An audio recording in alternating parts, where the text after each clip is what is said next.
It's time for another one.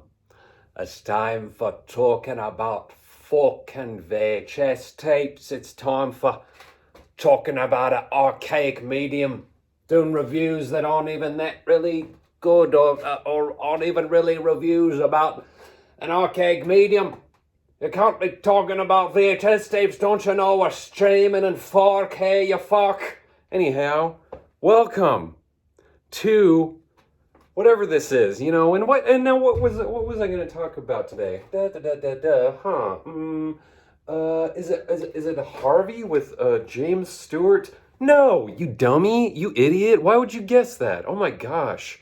Yeah, we're talking about a movie with a big bunny and James Stewart, where he's like, he's like, oh, you know, oh, he's invisible, but at some point you see the shadow. No, we're talking about Paul Verhoeven's Total Recall. Total Recall. We can recall it for you wholesale, baby.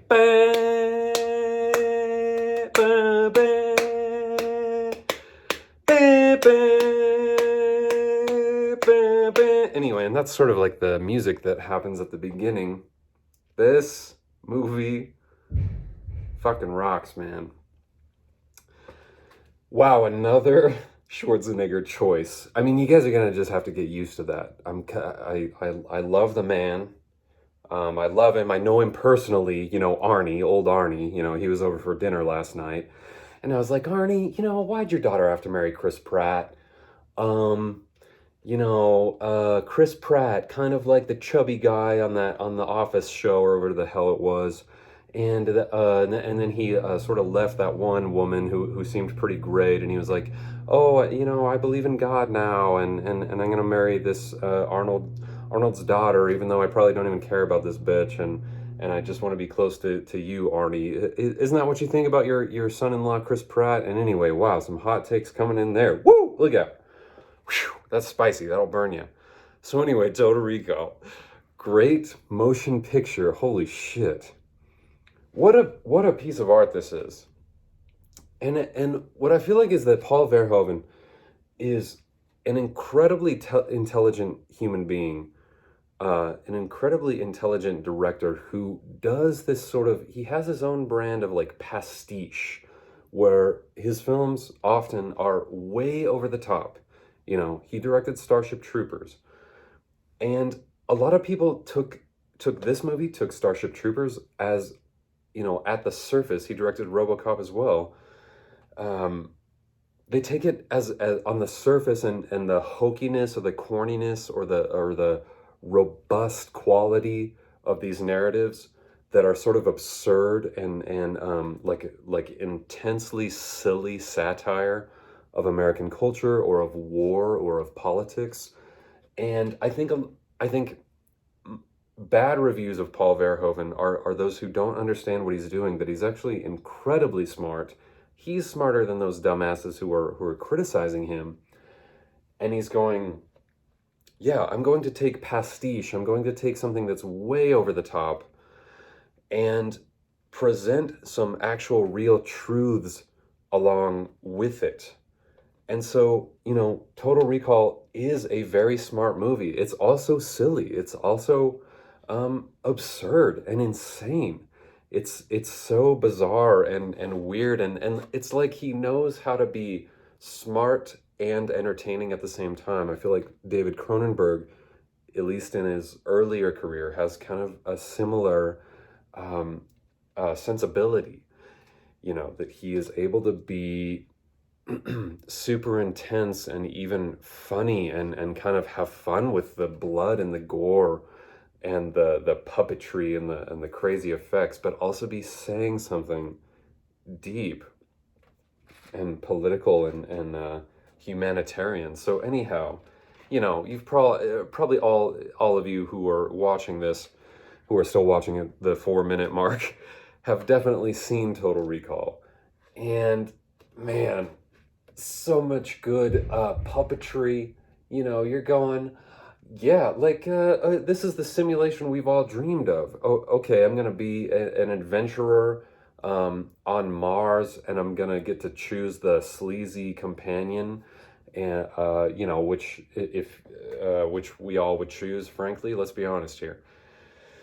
And Sharon Stone's your wife. I think that's who's in this. Did I get that wrong? Shit, Sharon Stone. Yeah, I get Sharon Stone and another actress confused. Anyway, it doesn't matter. So you're going to Mars, and on Mars, whoa, there's some ladies with three breasts.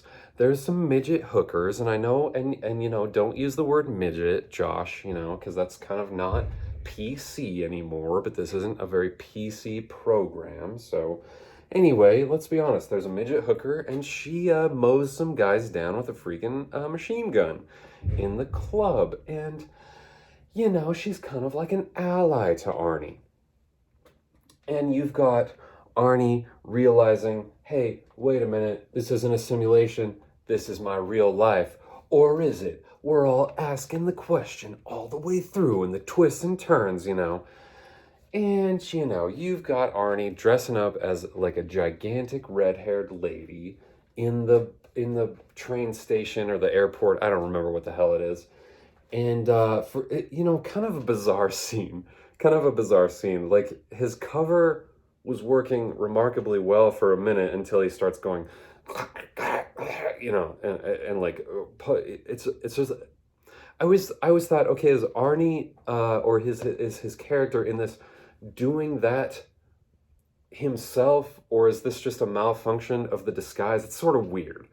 I don't know. And then the effect is super cool where the face pulls back and it's like, whoa, it's a mechanical Arnie. And then wow, the other scene where he's sort of in like a junkyard or something with the little suitcase and has to pull a big bulb out of his nose. And other Arnie is on stream. He's sort of directing him. He's kind of like doing like a master class sort of deal for how to pull shit out of your nose. And he's like, I'm gonna, other Arnie, while you're wearing a turban or whatever it is, I'm gonna tell you how to get this thing out of your nose. And then I seem to remember, is there a Snickers bar in there? Does a rat eat a Snickers bar? I don't know. I think so. I think that's the diversion that he sets up for the guys who are coming after him, is he puts a Snickers bar in the rat eats it, and that's really cool. Kind of a nice little product placement, because rats love Snickers. And you got the Johnny Cab, which is basically, that's kind of the future of Uber as we're living right now. Because Uber is like, hey, we hate our employees, and we hate human beings, and we just care about money. And basically, as soon as we can create a real Johnny Cab, we're firing all of you fucks, and like millions of people will be out of jobs. So that's kind of a cool thing to do to people. And that's what's going on with Uber. And so, you got, in the future, you got Johnny Cab. And if you don't like your Johnny Cab, you don't have to give him a 1 star. You can just rip him out of his sort of threshold in the chassis and take over the little joystick and drive it yourself. So no problem, once AI and self-driving cars sort of take over our society. And I'm just being reminded by the little spine image here how he says Benny, I think it is. Benny, classic Benny move, the guy who you think is your friend, and I might be getting his name wrong. I don't care. Um, how Benny is trying to drive like a sand and rock grinding tank through them and through him and the sleazy girlfriend, and he's like, hey Benny, screw you, and he does, he screws him, in a literal fashion. So that is a great thing to do. And then ultimately, he ends up at the freaking alien chamber or whatever it is, and he puts his hand in there, and he puts his hand kind of like this, and it's kind of like an homage to Star Trek. Maybe it isn't. And he's meeting the little guy on that other guy's stomach, who is kind of like a little Muppet character. And he's like, hey, Arnie, look at me. I'm a little gross dude on this guy's stomach, but I'm also kind of like the Yoda of this universe. I'm kind of like a little oracle. And I need you to do some things. and I don't remember that little guy's name, and all of you are like screaming that guy's name because you have this movie memorized, and that's fine.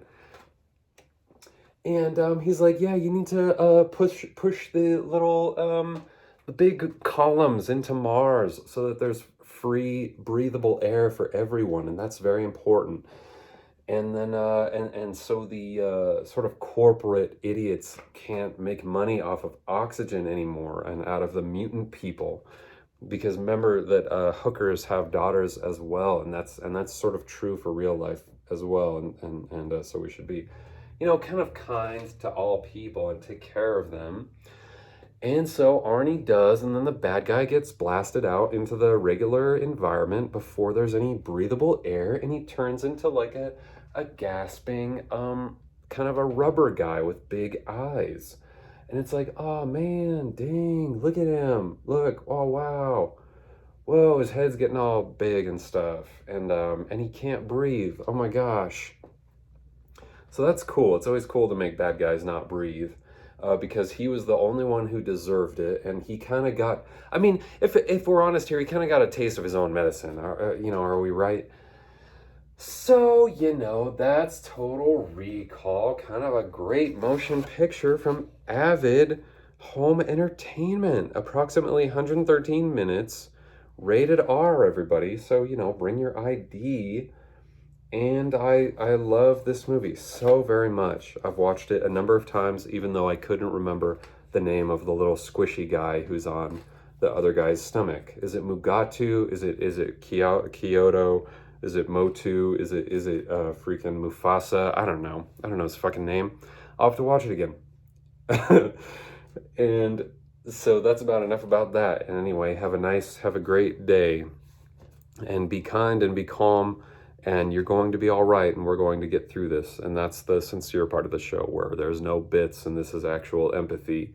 And take care and be well and enjoy good movies and make good art, and take care of your loved ones and take care of those around you, because it's going to be all right.